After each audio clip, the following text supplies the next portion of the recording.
nemo abin tono. Lafiya mi za ku tuna kuma nemo abin tono. Na ruwanki. Gidanki ko da? Na shiga uku boka a taimaka ma rayuwata. Ga Alhaji can ya kwaso wani malami sun zo suna son su tona wannan shiri namu. Asiri na tonuwa zai yi. Alhaji wannan abu mun na ɗauko shi na duba na warware.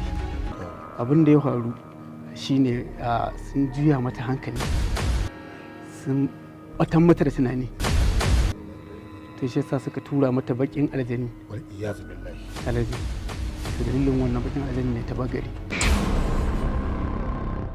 Assalamu alaikum. Alhaji ga abinci nan na kawo maka. Alhaji ga abincin ikon